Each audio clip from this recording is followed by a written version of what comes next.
My name is Cameron Burns, and you'll be surprised to see that I'm actually out at this time of year using my vintage caravan. So if I can do it, you can do it too. Today we're going to take a look at some of my winter touring tips. There are many reasons to tour all year round. There's so much to see in the country at this time of year, particularly things like Christmas markets or outdoor events and that kind of thing. And there are so many sites now that are open all year. And in fact, this is the first year that there are over 50 sites on the Caravan and Motorhome Club network, which will remain open throughout winter. One of the benefits of using Caravan and Motorhome Club sites specifically is that they have consistently great facilities across the whole network. Throughout the winter, of course, they are heated with plenty of hot water on tap, so you can continue to enjoy using the facilities even at the coldest times of year. So there's no time like the present to get your caravan or motorhome out and enjoy a winter touring break. Here are some of my top winterization tips if you're going to continue to use your caravan or motorhome over the winter period. One of the first things to consider is where you're going to be pitching up. At this time of year, it's typically wet, can be frosty, you might even get some snow as well. So choosing a hard standing pitch is pretty essential, and actually most Caravan and Motorhome Club sites will close their grass areas over the winter period, even if the site remains open. At least on a hard standing, you can be guaranteed you're not going to be getting stuck in the mud. You can try and keep as dry as possible. And also, if you are putting your awning up at this time of year, it's a solid base to pitch it on where you're not going to be getting too muddy and dirty by the end of the weekend. The next thing to consider is your water connection. Obviously, most people who are out in a motorhome will have an onboard water system, but pretty much all caravans have an external water connection. So it's really important to protect this when the nights get frosty. And one of the things we can do if we've got an external water source, such as an aqua roll, is to insulate this, and you can buy a special insulated jacket that will ensure that the supply from the aqua roll to the caravan will remain protected.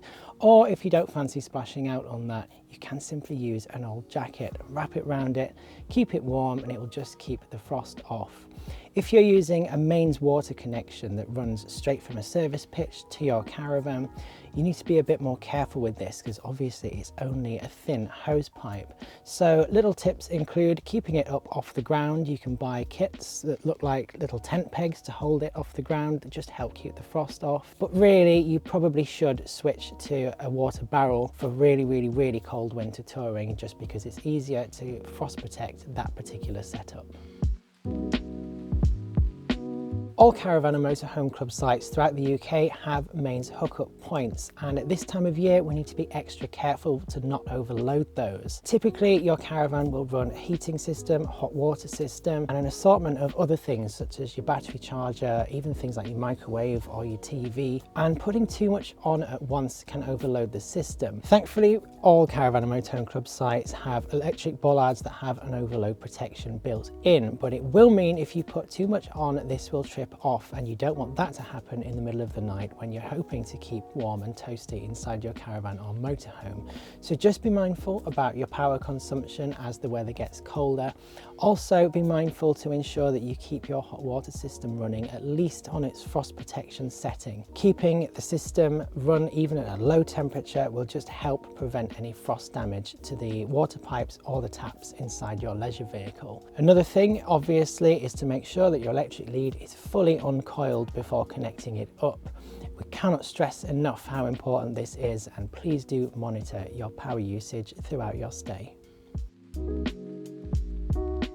Another thing to consider when using your leisure vehicle over the winter months is condensation and ventilation, which is really important at this time of year. I'm obviously in a caravan that's over 60 years old, so I have glass windows, so condensation is a major problem for us. But for most people who've got modern double glazing, it's not going to be as much of an issue, but definitely something to be mindful of.